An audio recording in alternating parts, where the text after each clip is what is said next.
Mi esposa llevaba casi 2 años de haber partido cuando recibí la llamada de que mi hermano se estaba muriendo. Manejé 11 horas seguidas desde Hermosillo hasta un hospicio en Monterrey. Esa clase de lugares que huelen a lavanda, intentando ocultar algo más. La enfermera de la recepción me lanzó una mirada que no supe descifrar y me dijo que mi hermano había estado preguntando por mí. En la habitación frente a la suya, una mujer en silla de ruedas, con una colcha sobre las rodillas, me observó pasar. No dijo nada ese primer día, pero en mi cuarta noche ahí, cuando salí del cuarto de mi hermano a las 2 de la mañana para buscar un café en la máquina del pasillo, ella estaba sentada en el umbral de su puerta, en la oscuridad. Me miró como si hubiera estado esperando, y me dijo, muy bajito, casi como si temiera que alguien la escuchara. Cualquier cosa que te diga tu sobrino cuando llegue, no le creas ni una palabra. Maneja a casa esta misma noche si puedes. Quiero decirte que mi nombre es Octavio Hernández. Tengo 63 años. Trabajé 38 años como despachador de carga para una empresa regional de transporte antes de jubilarme hace 3 veranos. Y nunca me consideré un hombre al que pudieran engañar. Cuadraba mi chequera cada domingo por la mañana. Leía la letra chiquita. Mi esposa, Margarita, solía reírse de mí porque me pasaba 20 minutos en la gasolinera decidiendo si el lavado de auto valía esos 80 pesos extra. Te cuento todo esto para que entiendas al hombre que estoy por describir, el que entró a ese hospicio la tarde siguiente, creyendo que la mujer del pasillo solo se estaba confundida o medicada, el que abrazó a su sobrino sin pensarlo 2 veces. Ese hombre confiaba en todos los que amaba, y casi lo pierde todo por ello. Antes de seguir, quiero darte las gracias por estar aquí. Si te tomas un segundo y me cuentas aquí abajo en los comentarios desde dónde me escuchas, ¿qué hora es para ti? Te lo agradecería de corazón. Leo a todos. Solo voy a decir desde el principio que algunos detalles de la historia han sido cambiados para poder contarla, pero el corazón de la misma, su lección, eso es tan real como la madera bajo mis pies en este momento. Mi hermano se llamaba Hugo, era 4 años mayor que yo, y me crió mucho más de lo que nuestro padre lo hizo jamás. Cuando papá se fue en la primavera del 68, Hugo tenía 12 años y yo 8, y desde aquel día en adelante, él fue quien me enseñó a lanzar una bola curva, a rasurarme, a pedirle perdón a una muchacha. Era el hombre más firme que jamás cosí. Así que, cuando su nuera me llamó a finales de octubre y me dijo que lo habían trasladado a cuidados paliativos, ni siquiera armé una maleta en forma. Aventé 3 camisas y un cepillo de dientes en una bolsa de lona y me subí a la camioneta. Hugo tenía cáncer de páncreas. Para cuando llegué, pesaba si acaso unos 40 kilos, y las manos le temblaban cuando intentaba sostener el vaso con hielos que le trajo la enfermera, pero su mente estaba lúcida, y lo primero que hizo cuando entré fue agarrarme de la muñeca, jalarme hacia él y decirme, ¿dónde está el muchacho? ¿Dónde está Carlos? ¿Ya lo viste, Carlos? Ese es mi sobrino, el único hijo de Hugo. 41 años, vivía allá por Guadalajara, trabajaba en seguros comerciales o algo por el estilo.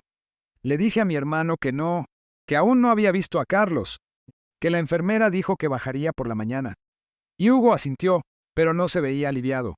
Se veía cansado, de ese cansancio que va más allá del cuerpo. Me senté con él 3 días antes de que esa mujer cruzando el pasillo me dijera algo. Su nombre, me enteré después por una enfermera, era la señora Peñalosa. De unos 70 y largos, tal vez 80 años. Etapa 4 de algo, nunca pregunté. Tenía una hija que vino una vez un domingo por la tarde, con una bolsa de papel llena de camisones limpios, y se fue a los 20 minutos. Fuera de eso, ni una sola visita. A veces la veía en la sala común cuando salía a estirar las piernas, sentada junto a la ventana haciendo un crucigrama con pluma. Sentía pena por ella, de la misma forma en que sientes pena por cualquiera que está solo al final de algo. La tarde que pasé caminando frente a su cuarto, la saludé y me hizo un gesto con la cabeza pero no habló. El segundo día le llevé un panqué de la cocina familiar que abastecían los voluntarios, lo tomó y me dio las gracias muy cortésmente. Y eso fue todo. Fue la tercera noche cuando algo cambió.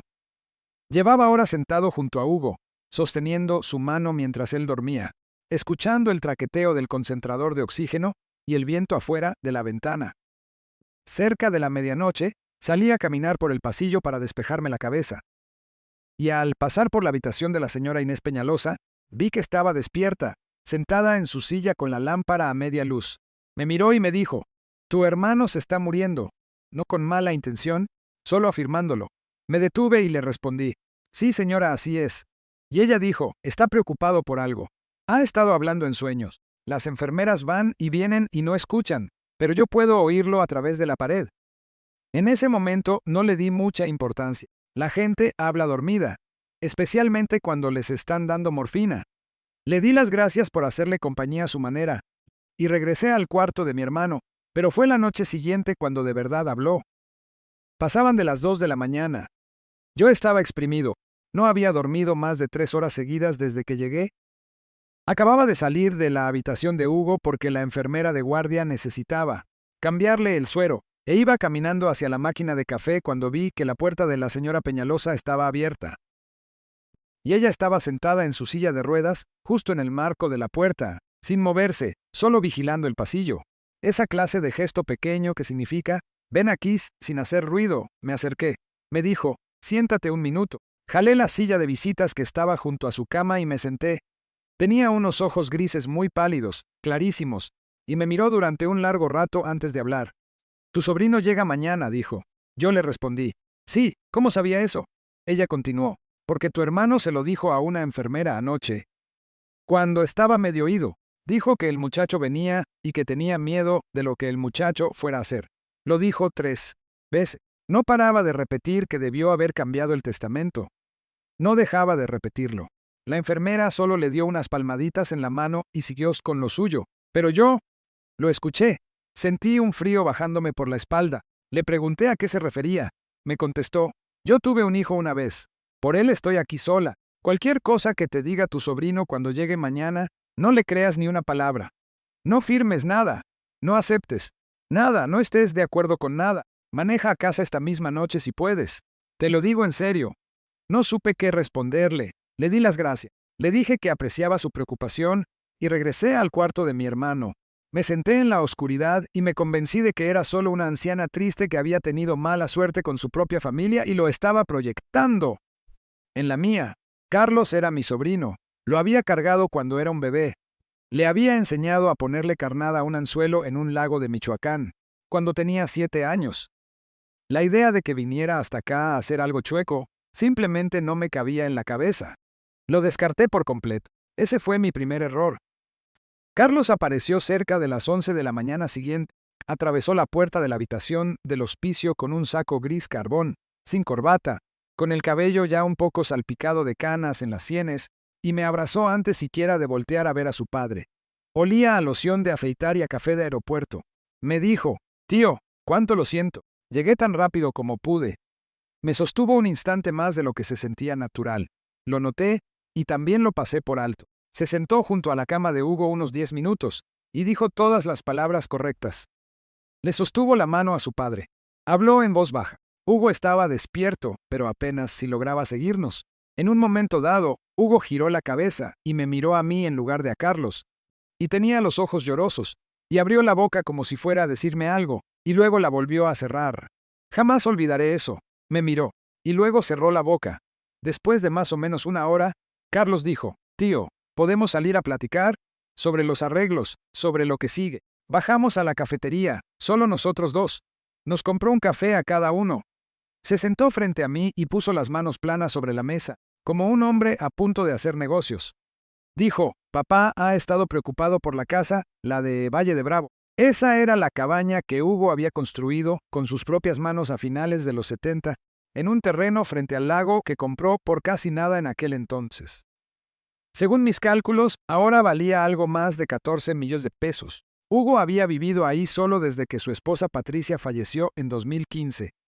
Carlos dijo, «Quiere que yo me encargue del traspaso. El detalle, tío, es que no va a pasar de esta semana, probablemente ni de las próximas 48 horas. El doctor me lo dijo esta mañana, y hay un papeleo que necesita su firma mientras todavía esté lúcido. De lo contrario, se va a juicio sucesorio, y todo se vuelve un desastre que toma 2 años, y se traga la mitad del valor en puros honorarios de abogados. ¿Ya sabes cómo es eso?». Asentí lentamente. Sí que sabía cómo era eso. Había visto a un compadre mío perder la mitad de la herencia de su madre con los abogados después de que ella falleciera sin tener los papeles en regla. Carlos continuó. Papá me pidió la semana pasada, antes de que yo volara para acá la primera vez, que redactara una sesión de derechos rápida, solo para dejar las cosas limpias. Quiere que la cabaña quede a mi nombre directamente para que yo pueda administrarla después. Venderla si hace falta, cubrir sus últimos gastos, y lo que sobre se queda en la familia. Pero ahora apenas si puede sostener una pluma. Vamos a necesitar que un notario venga esta tarde, y vamos a necesitar un testigo. Ahí es donde entras tú. Me miró con un rostro tan tranquilo, limpio y práctico, como si estuviera hablando de ir a cambiarle el aceite a la camioneta. Le pregunté, ¿y qué hay de tu hermana? Carlos tiene una hermana, mi sobrina, Berenice. Vive en Querétaro, tiene 2 hijos, da clases en una universidad local. Ella y Carlos nunca han sido unidos. Yo no la había visto en 5 años. Carlos dijo, Berenice no está en el testamento de la cabaña. Papá y mamá arreglaron eso hace años. La casa de Valle de Bravo siempre estuvo pensada para mí. A Berenice le toca el seguro de vida y los ahorros. Todo eso se resolvió hace mucho tiempo. Esto es puro trámite. Le dije, me gustaría ver lo que tu padre dejó redactado antes. Y Carlos sonrió, solo un poco, apenas en la comisura de los labios, y me contestó, tío, claro que sí. Lo tengo en mi maletín, allá arriba. Pero, siendo honesto, me dolería hacerte pasar por la lectura de documentos legales en medio de todo esto. Estás de luto. Déjamelo a mí. Tú nada más firma como testigo esta tarde cuando venga el notario. Fue en ese instante cuando la voz de la señora Peñalosa volvió a mí. No firmes nada, le dije. De todas formas, me gustaría verlo. Voy a tu hotel después de cenar y lo revisamos juntos. Su rostro cambió por medio segundo. Solo medio segundo. La sonrisa se mantuvo, pero sus ojos hicieron algo, como si una puerta se cerrara en algún lugar detrás de ellos. Luego dijo, claro, tío, lo que te haga sentir más tranquilo. Regresé arriba. Hugo estaba dormido. Me senté a su lado durante mucho tiempo, solo mirándole la cara, y pensé en todas las veces que él me había cuidado, y pensé en la mujer del cuarto de enfrente, y pensé en el rostro de mi sobrino cuando le pedí ver los papeles. Cerca de las 4 de la tarde, un hombre de traje café apareció en el pasillo, cargando un portafolios de cuero y preguntó por Carlos Hernández. Era el notario. Carlos salió de la habitación sonriendo, le dio la mano, y los dos entraron juntos al cuarto de Hugo. Me puse de pie. Dije, quiero estar ahí dentro también. Carlos respondió, por supuesto, tío, pásale. Solo necesitamos tu firma también, como testigo. Entré a la habitación de mi hermano. El notario tenía un bonche de papeles sobre una pequeña bandeja plegable encima de la cama de Hugo. Hugo estaba despierto, pero tenía los ojos vidriosos, y no dejaba de mirarnos a mí y a Carlos, como si estuviera intentando recordar algo. El notario ya estaba explicando los documentos con la voz aburrida de un hombre que ha hecho esto 1000 veces. Pregunté si podía ver los papeles. El notario me entregó el de hasta arriba. Era una escritura de cesión rápida que transfería la propiedad en Valle de Bravo. Esa parte era cierta, pero debajo había un segundo documento, y debajo de ese un tercero. El segundo era un poder notarial que convertía a Carlos en el apoderado legal único sobre todos los asuntos financieros de Hugo, con efecto inmediato. El tercero era una designación de beneficiario de una póliza de seguro de vida, que yo ni siquiera sabía que mi hermano tenía, una póliza de 8 millones de pesos a través de su antiguo sindicato, con la línea del beneficiario recién escrita a máquina con el nombre de Carlos, reemplazando lo que parecía ser el nombre de Berenice en la copia de carbón de abajo. Me quedé ahí parado sosteniendo esos 3 documentos, y sentí que la habitación se quedaba en completo silencio. Dije, Carlos, ¿qué son estos otros 2? Me contestó, esas son solo medidas de protección en caso de que la situación de papá cambie, y necesitemos a alguien que maneje sus asuntos en los próximos días. Le dije, pero tu padre va a fallecer en cuestión de días. El doctor te dijo eso esta mañana.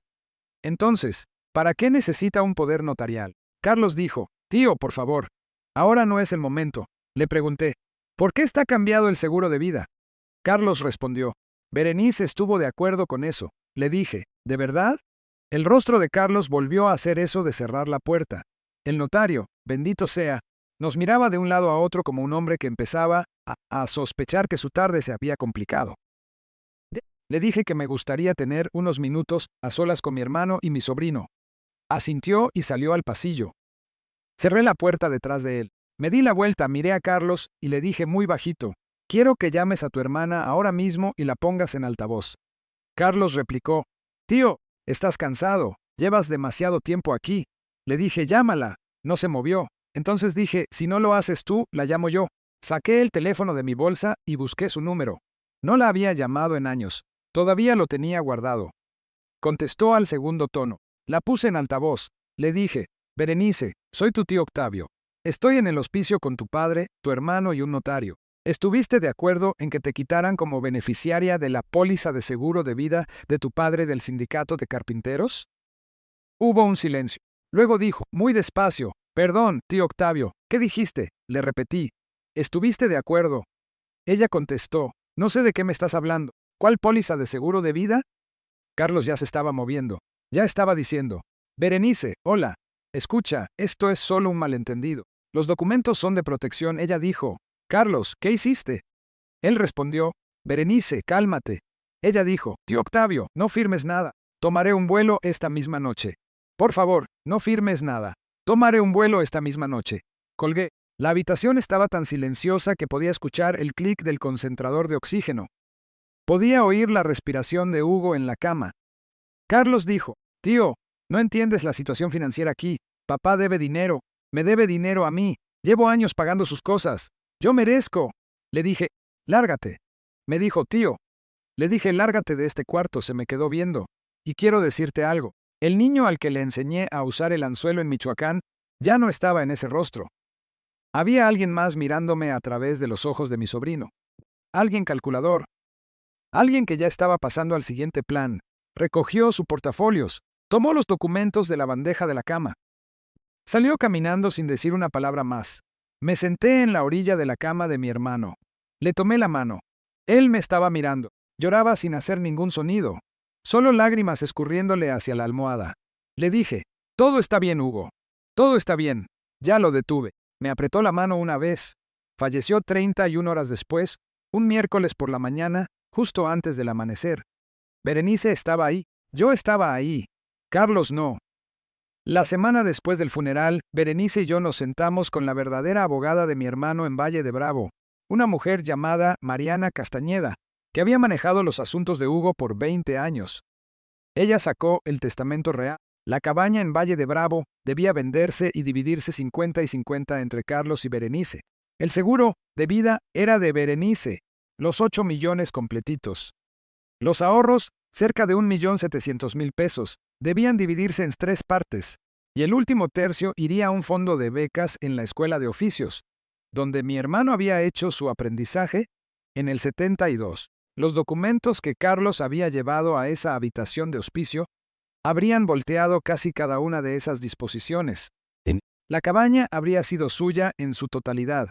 El seguro de vida habría sido suyo, y con el poder notarial, en las 30 horas que le quedaban a mi hermano, Carlos podría haber vaciado los ahorros antes siquiera de que se leyera el testamento. Mariana me miró desde el otro lado de su escritorio y me dijo, ¿sabes lo que habría pasado si hubieras firmado esos papeles?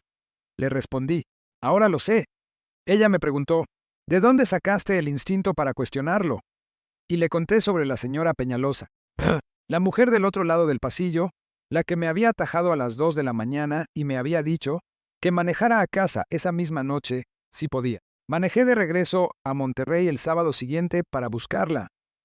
Llevaba una cajita con más dulce de una panadería que Berenice me había recomendado y una tarjeta que escribí a mano. La enfermera de la recepción me reconoció y se le cayó la cara cuando le dije a quién estaba buscando. La señora Peñalosa había fallecido el jueves, 2 días antes. Tranquila mientras dormía, dijo la enfermera. Su hija aún no había venido a vaciar la habitación. La enfermera me preguntó si éramos cercanos. Le dije no. En realidad, solo hablé con ella una vez. Pero hizo algo por mí que jamás podré pagarle. La enfermera se quedó en silencio. Luego me preguntó, ¿le dio un pedazo de papel? Le dije, no, no lo hizo. La enfermera dijo, espéreme aquí un minuto. Regresó con un sobre. Mi nombre estaba en el frente con una letra temblorosa. Señor Hernández. La enfermera dijo, lo dejó en la recepción el miércoles por la mañana. Dijo que si usted volvía, se lo diéramos. Si no lo hacía, que lo tiráramos. Salí con el sobre, me senté en una banca sintiendo el aire frío de noviembre, y lo abrí. Adentro había una sola hoja de papel doblada a la mitad. La letra era delgada y ladeada. Decía, señor Hernández. No sé si me escuchó o no. Espero que lo haya hecho. Mi hijo se llamaba Tomás. Él me quitó todo lo que tenía en la primavera de 2009. La casa, los ahorros, los anillos que me dio mi esposo. Nunca volví a ver nada de eso. Ya no me habla porque no queda nada que quitarme. La razón por la que le digo esto es porque he pasado 15 años acostada en camas como esta, en departamentos más pequeños que este cuarto, en lugares donde jamás imaginé que terminaría. Y la peor parte no es haberlo perdido todo. La peor parte es que nadie me advirtió, ni una sola persona. Yo tenía una cuñada que sabía cómo era Tomás. Me lo dijo después cuando le pregunté, que lo había sospechado por años. Le pregunté por qué no había dicho nada. Me dijo que no le correspondía a ella. Ese fue el día en que decidí que si alguna vez volvía a ver que algo así le pasaba a alguien más, yo diría algo. Sí me correspondería. Así que le dije algo a usted. Pase lo que pase, espero que esté a salvo. Atentamente, Esther Peñalosa. Me quedé sentado en esa banca por no sé cuánto tiempo. Hacía frío y yo no lo sentía. Una enfermera salió en un momento dado y me preguntó si me encontraba bien, y yo le contesté, sí, señorita, estoy bien. Solo me quedaré sentado aquí un rato. No le correspondía a ella, y de todos modos dijo algo. Eso fue lo que me salvó. Eso fue lo que salvó la última voluntad de mi hermano. Eso fue lo que evitó que mi sobrina fuera estafada por 10 millones de pesos por su propio hermano en la peor semana de su vida. Manejé a casa esa noche. 11 horas de regreso al sillo. Y todo el camino no dejé de pensar en mi propia vida, en las cosas que había visto, en las familias de otras personas a lo largo de los años y de las que no había dicho nada porque no me correspondía, sobre un compadre mío cuya hija, ya adulta, claramente le estaba mintiendo sobre lo que hacía con el dinero que él le mandaba, sobre una vecina cuyo hijo había regresado a vivir con ella y empezó ayudando con los recibos de la luz y luego ayudando con las cuentas bancarias. Cosas que había notado y que elegí ignorar. Carlos intentó llamarme 2 veces el mes siguiente. No le contesté. Me mandó un correo larguísimo sobre malentendidos y cómo lo había puesto en vergüenza frente a un notario. Dijo que nuestra familia ahora estaba rota y que era mi culpa. Dijo que su padre habría querido que nos mantuviéramos unidos. Lo leí una vez y lo borré. Berenice, por otro lado, con Berenice hablo casi todos los domingos ahora. Ha sido muy buena conmigo. Vino a Hermosillo para Semana Santa y trajo a sus 2 hijos. Fuimos al Museo del Desierto y comimos hamburguesas con chile verde en un lugar al que yo solía ir con Margarita. Y su hijo mayor, que tiene 11 años, me hizo un dibujo de un correcaminos que todavía está pegado en mi refrigerador.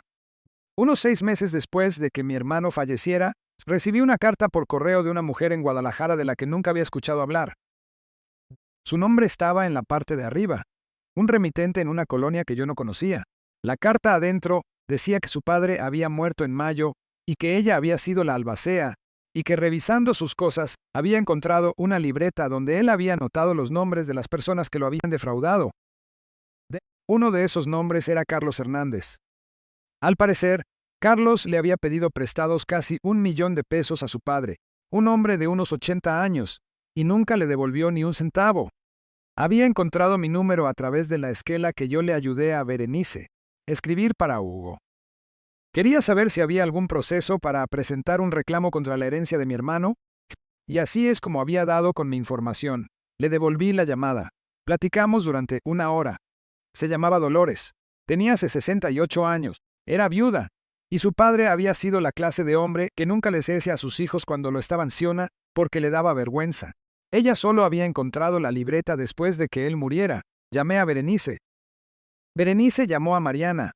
Mariana investigó la situación de Carlos. Para ese otoño, lo que descubrimos fue que Carlos llevaba años haciendo esto. No solo a la familia, a clientes, a los viejos amigos de su padre, a cualquiera que lo dejara acercarse a una chequera. Tenía unos 6 millones de pesos en deuda sin garantía, 2 demandas civiles pendientes en el estado de Jalisco y un problema de apuestas del que nadie en la familia sabía nada. Su artimaña con la cabaña en el hospicio, nos dimos cuenta al final, Había sido su última tirada de dados. Si hubiera conseguido esa propiedad, podría haberla hipotecado esa misma semana y mantenerse a salvo de sus acreedores por otros 6 meses. Fue a juicio 19 meses después de la muerte de mi hermano, no exactamente por lo que intentó hacer en el hospicio. Eso habría sido difícil de probar, y Berenice y yo todo pasar porque nosotros ya teníamos todo lo que de verdad importaba. Fue a juicio por lo que le había hecho al padre de Dolores y a otros 2 clientes mayores en Guadalajara. Le dieron 6 años. Sigue allá adentro mientras te cuento esto. Berenice le escribe a veces. Yo no lo he hecho. Su hijo, mi sobrino nieto, se llama Bruno. Ahora tiene 14 años. Vive con su madre, la exesposa de Carlos, en Ensenada. Le mando una tarjeta en su cumpleaños cada año y un cheque en Navidad, y su mamá me manda una nota de agradecimiento. No espero nada de ese muchacho. No va a crecer para andarme llamando. Pero quiero que sepa que alguien en la familia de su padre pensó en él con cariño. Más o menos un año después del juicio, Berenice y yo empezamos algo pequeño. No lo llamamos fundación ni nada elegante. Empezamos un grupo a través de su iglesia, allá en Querétaro, y un pequeño capítulo similar a través de un centro para adultos mayores cerca de mí, Hermosillo.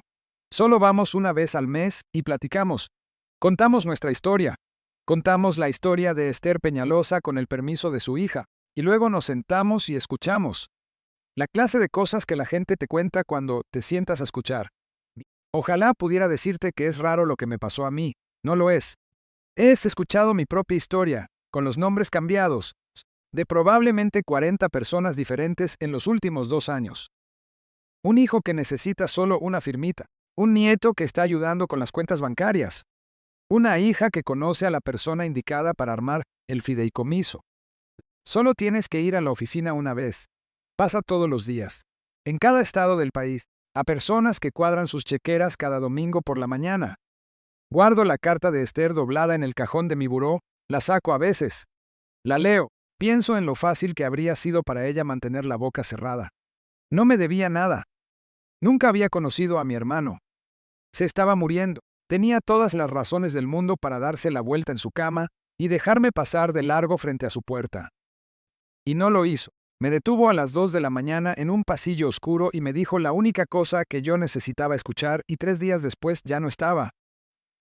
Esa mujer salvó la última voluntad de mi hermano. Esa mujer salvó la herencia de mi sobrina. Esa mujer me salvó de ser el hombre que entregaría con su firma el patrimonio de su propio hermano y que pasaría el resto de su vida intentando vivir con esa culpa. Así que quiero decirte, quien quiera que seas que me estés escuchando, si en este momento estás viendo algo en tu familia que no se ve bien, que te ha estado carcomiendo, que te has estado diciendo a ti mismo que no es asunto tuyo, puede que sí sea asunto tuyo. Puede que sea el único asunto que importe esta semana. El costo de decir algo y equivocado es un momento de incomodidad. El costo de no decir nada y tener la razón es la vida entera de alguien. Si alguien te está presionando para que firmes un papel hoy, esta misma tarde, antes de que se vaya el notario, antes de que tu madre despierte, antes de que tu padre fallezca, frena un poco. Llévate el papel a casa. Tómale una foto. Llámale a alguien que no tenga nada que ganar. Las personas que te aman esperarán un día. Las personas que no lo harán. Tengo 63 años. Perdí a mi esposa. Perdí a mi hermano. Casi pierdo el trabajo de toda la vida de mi hermano en las últimas 48 horas de su vida porque quise creer que el niño al que le enseñé a poner la carnada en el anzuelo seguía siendo ese niño. No lo era. A veces, las personas que amamos se convierten en personas que ya no reconocemos, y una de las cosas más difíciles, más amables y más honestas que podemos hacer por nosotros mismos y por la gente que aún nos queda, es mirar lo que realmente está frente a nosotros, en lugar de lo que desearíamos que estuviera ahí. A veces paso manejando frente al hospicio en Monterrey cuando voy de visita a ver a Berenice y a los niños. Sigue ahí. Sigue oliendo a lavanda desde el estacionamiento. La habitación de Esther Peñalosa da hacia la calle. Volteo a ver su ventana cada vez que paso. Nunca la conocí, de verdad. Platicamos 2 veces. Me dio una sola nota, pero es mi familia de una manera en que algunos de mi propia sangre nunca lo fueron. Familia es quien está ahí cuando importa. Familia es quien te dice la verdad, cuando decir la verdad no les cuesta nada porque ya no les queda. Nada más que dar. Si esta historia significó algo para ti, déjame un comentario aquí abajo. Cuéntame sobre esa persona en tu vida que te dijo la verdad cuando nadie más quiso hacerlo. Cuéntame quién fue tu Esther, y si estás pasando por algo en este momento, te digo exactamente lo mismo que ella me dijo a mí, y te lo diré tan claro como pueda. No lo firmes esta noche. Maneja a casa si puedes. La verdad seguirá estando ahí por la mañana, y también lo estarán las personas que de verdad te aman.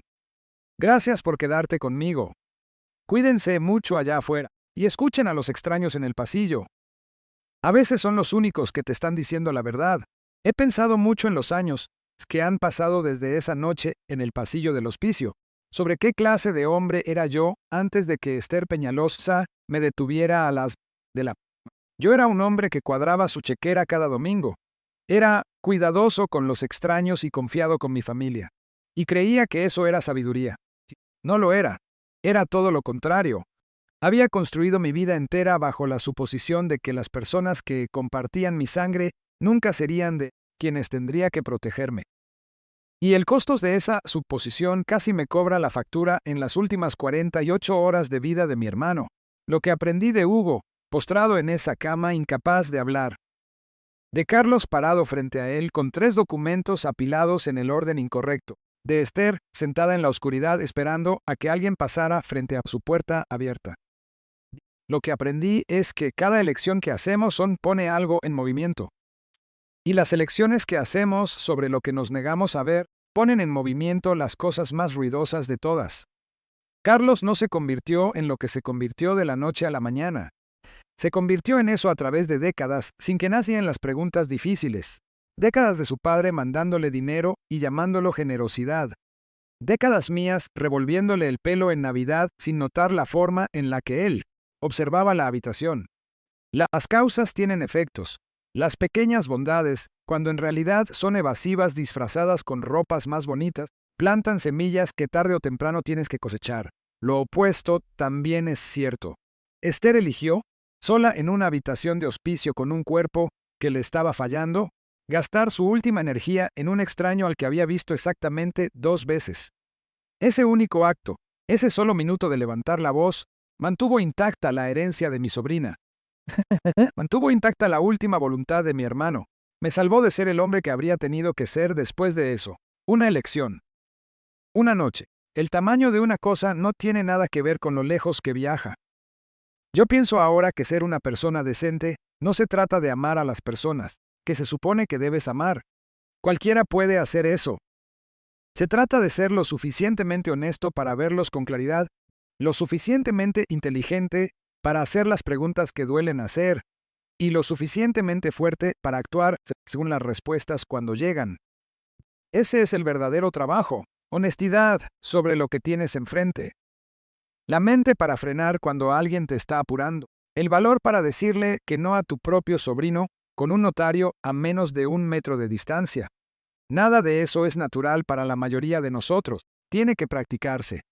Así que los dejaré con lo que me digo a mí mismo la mayoría de las mañanas ahora. Las personas que te aman pueden esperar una tarde. Las personas que no lo harán. Lo que sea que te esté carcomiendo en tu propia familia en este momento, ese sentimiento silencioso de que hay algo que no cuadra, confía en él. Míralo de frente. Haz la pregunta. El costo de estar equivocado es un momento de incomodidad. El costo de tener la razón y no decir nada es la vida entera de alguien. Y la parte más extraña y más difícil de todo esto es que, mientras más viejo me hago, más creo que la familia más verdadera que tengo son las personas que hicieron las cosas difíciles cuando os difícil más. Quiso hacerlo. Esther fue una de ellas. Espero que tú también tengas a alguien así. Y si no lo tienes, espero que pueda ser ese alguien para otra persona.